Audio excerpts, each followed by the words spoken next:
کیا ہو رہا ہے یہاں؟ تم دونوں بچے ہو جو ایسے لڑ رہے ہو؟ غزین، ماں اور دریاب جو ابھی آفس سے آئے تھے مینشن میں چلتے اس طوفان پر بکھلا گئے تھے۔ سب سے پہلے غزین ہی ہوش میں آتے دھڑا تھا۔ وہ غزین بھائی، اس میں میری ساری غلطی زرک کی ہے۔ غزین لوگوں کو دیکھ کر زرمینہ جلدی سے آنکھوں میں آنسو لاتے مظلومیت ظاہر کرتے بولی۔ زرک جو غزین کے آنے پر چپ ہوا تھا، زرمینہ کے معصوم منہ کو دیکھ کر بیچارے کا منہ کھلا کا کھلا ہی رہ گیا۔ لالا، یہ جھوٹ بول رہی ہے، میں نے تو کچھ کیا ہی نہیں، بلکہ یہی ہے جو جب سے یونی سے آئی ہے بلی کی طرح میرے پیچھے پڑی ہے، بلکہ ابھی اس نے مجھے جوتی بھی ماری ہے۔ زرک نے احتجاج کیا تھا۔ زرمینہ، تمہیں شرم تو نہیں آئی کہ زرک کو جوتا مارتے ہوئے؟ چلو اب معافی مانگو۔ زرک بیچارے کے درد پر ماہ پارا نے زرمینہ کو ڈانٹا تھا۔ غزین بھائی دیکھیے، ماہ آپی کو کیسے زرک کی غلطی پر مجھے ڈانٹ رہی ہیں، حالانکہ میں شوق سے زرک کو نہیں مار رہی تھی۔ آپ کو پتہ ہے غزین بھائی، زرک نے یونی میں میرے ہر ٹیچر سے کہا ہے کہ وہ میرا کزن ہے، اور یہ بھی کہ میری ماں باپ بہت کنزرویٹو ہے، بہت مشکل سے مجھے پڑھنے کی اجازت ملی ہے، اس لیے آپ زرمینہ کے گروپ میں کسی لڑکے کو مت رکھیے گا، اور تو اور اگر میں کلاس میں کسی لڑکے کے ساتھ بیٹھ جاؤں تو زرک صاحب اس لڑکے کو ہسپتال پہنچا دیتے ہیں۔ اور آج آپ کو پتہ ہے میں اپنے فیلو سے اسائنمنٹ پر بات کر رہی تھی اور یہ صاحب آئے اور اسے کالر سے پکڑتے دھمکاتے ہوئے بولے کہ زرمینہ سے دور رہو۔ زرک کی اس بات پر مجھے سب کے سامنے اتنی امبیرسمنٹ ہوئی بھائی۔ اب آپ ہی بتائیں، اپنے پر ہوئے ظلم کے خلاف آواز اٹھا کر میں غلط کہہ رہی تھی کیا؟ ماہ کو زرک کی سائڈ لیتے دیکھ کر زرمینہ تو روتے ہوئے غزین کے پاس پہنچی تھی اور زرک کی شکایات کا پٹارا کھول بیٹھی تھی۔ زرمینہ، اس میں برا لگنے والی کون سی بات ہے؟ میرے خیال سے تو زرک نے تمہیں پروٹیکٹ کر کے کچھ برا نہیں کیا، اس لیے یہ رونا دھونا چھوڑو اور معافی مانگو۔ ماہ تو اس وقت فل آن بھابھی کے روپ میں زرک کی سائڈ لے رہی تھی، کیونکہ جانتی تھی کہ اتنی سیدھی زرمینہ بھی نہیں ہے جتنا وہ ظاہر کر رہی ہے۔ بھائی، زرمینہ کے رونے میں ماہ کی بات پر وانی آئی تھی۔ اس سے پہلے کہ ماہ یا کوئی اور کچھ کہتا، آخرکار غزین بول اٹھا، بس بھی کرو ماہ، اب میرا بچے کو کچھ نہیں کہو گی؟ اور زرک، تمہاری یہ ہمت کہ تم نے میری بیٹی کو تنگ کیا، اب اس کی سزا یہ ہے کہ تم لان کے 3 چکر لگاؤ گے۔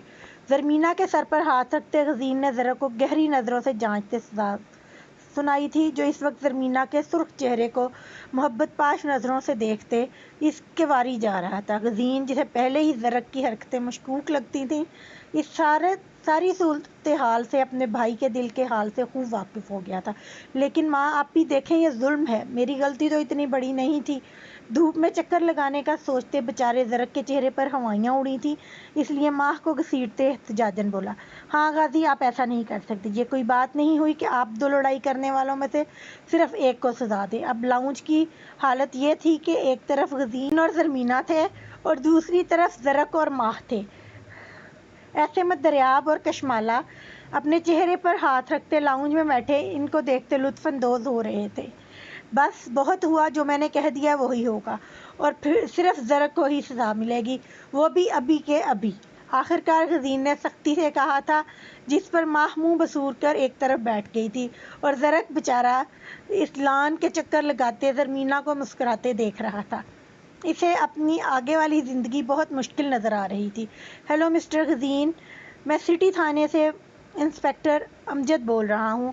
غزین، جو اچانک آنے والی کال سننے ایک طرف ہوا تھا، دوسری طرف سے آنے والی آواز سن کر چند لمحے کے لیے ششدر رہ گیا تھا۔ غزین مینشن میں جہاں دوپہر تک محبت، دوستی، خوشی رقص کر رہی تھی، اس وقت وہاں سکوت چھایا ہوا تھا۔ قدرت ایک بار پھر نواب خاندان کے بڑے بیٹوں کو آمنے سامنے لے آئی تھی۔ اب اس تکرار کا کیا انجام ہونے والا تھا، اس کو دیکھنے کے لیے ہر شے دم سادے کھڑی تھی۔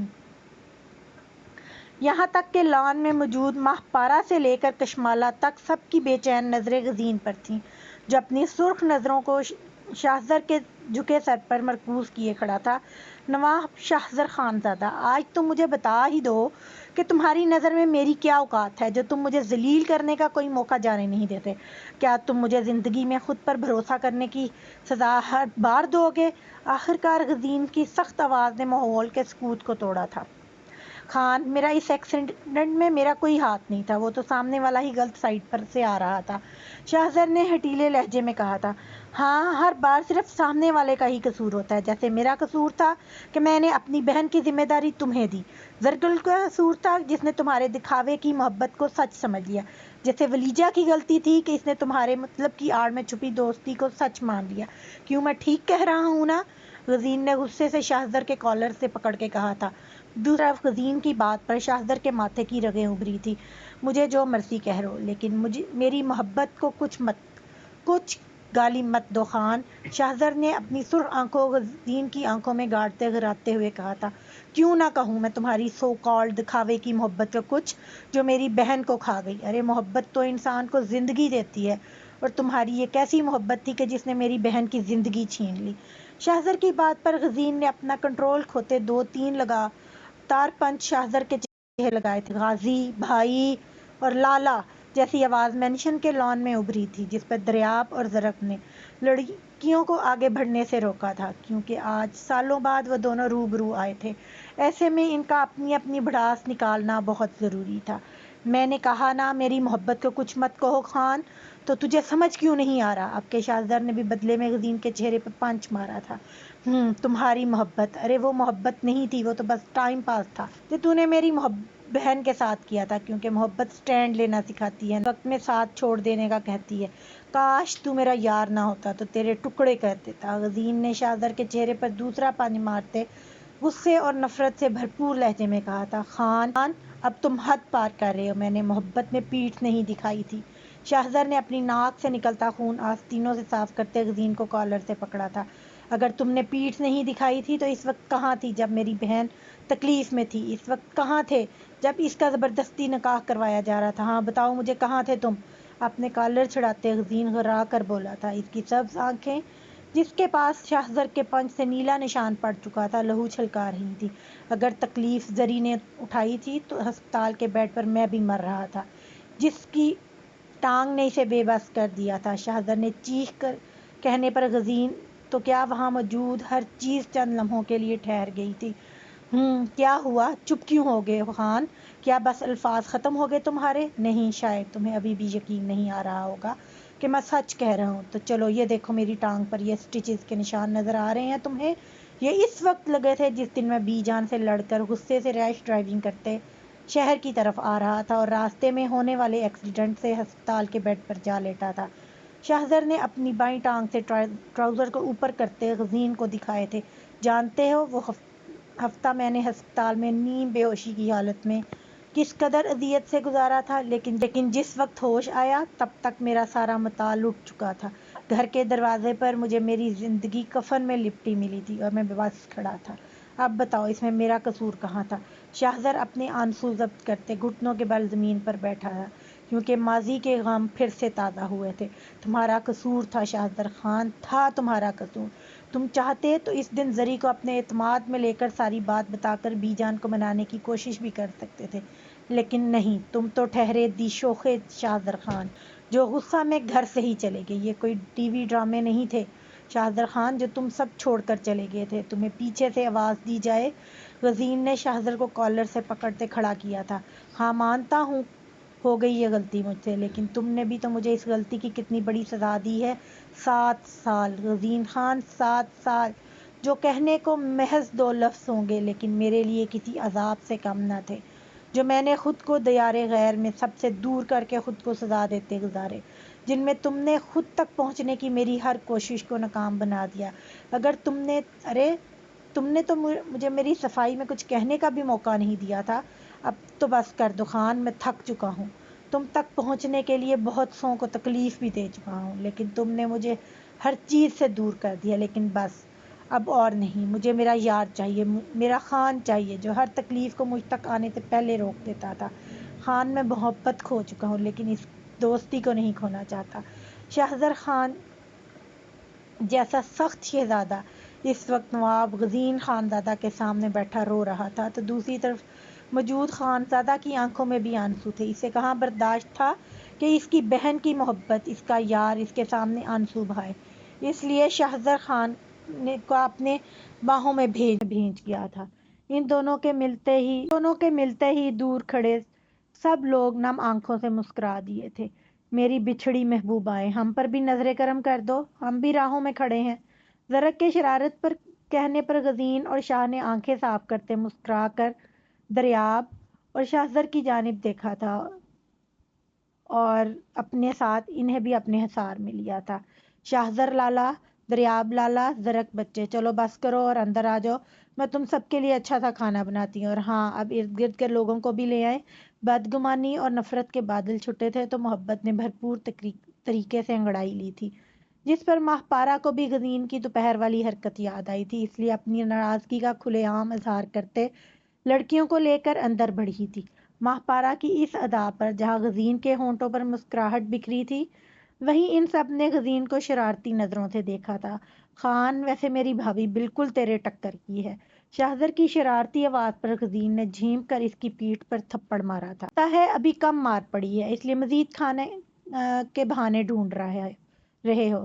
غزین نے آئی برو اچکا کر پوچھا تھا۔ نہیں بھائی نہیں، ابھی کے لیے اتنی ڈوز ہی کافی ہے، شاہزر نے مصنوعی ڈر ظاہر کرتے کہا تھا، جس پر دریاب اور زرک کے ساتھ غزین بھی ہنس دیا تھا اور اندر کی جانب چل دیے تھے۔ ان کی ہنسی پر محبت بھی رقص کر اٹھی تھی۔ مردان کی اس عظیم و شان حویلی میں پچھلے 1 ماہ سے ویرانی، پریشانی اور دکھ نے ڈیرا ڈال لیا تھا۔ یہاں تک کہ حویلی کے باغ، جہاں پر پہلے بلبل چہچہایا کرتی تھی، چرند پرند پھولوں پر منڈلاتے رہتے تھے، اس وقت وہ بھی ویران پڑی تھی۔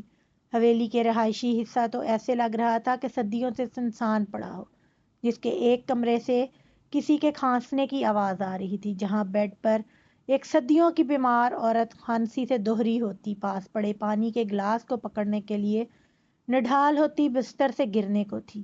بی جان، 1 منٹ، کیا چاہیے آپ کو؟ میں دے دیتی ہوں، آپ رکیے۔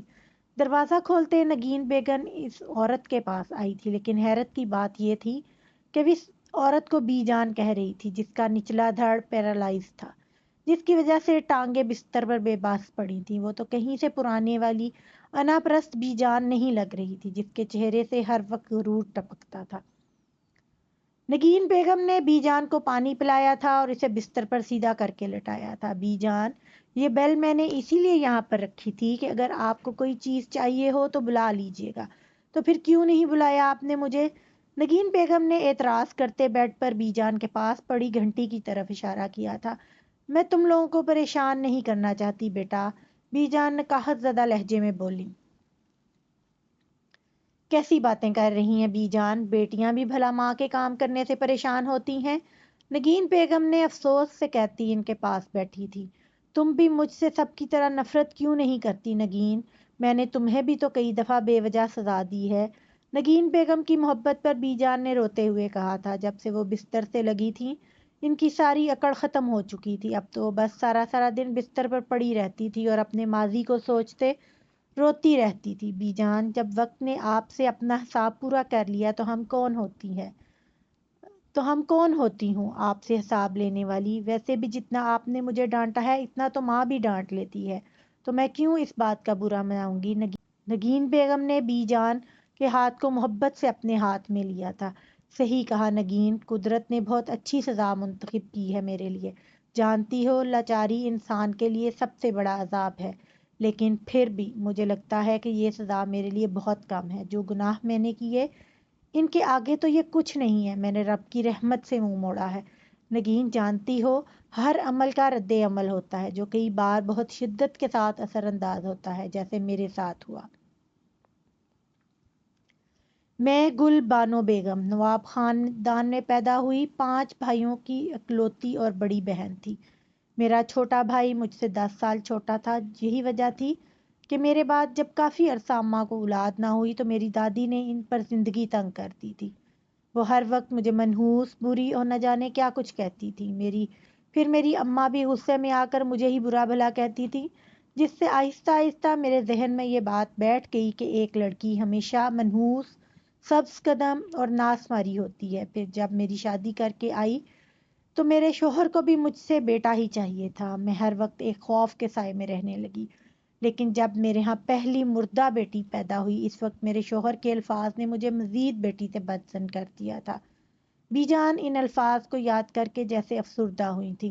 شکر ہے مر گئی، کیونکہ زندہ رہ کر میری وراثت کو دوسروں میں پھیلانے کے علاوہ اس نے کرنا ہی کیا تھا۔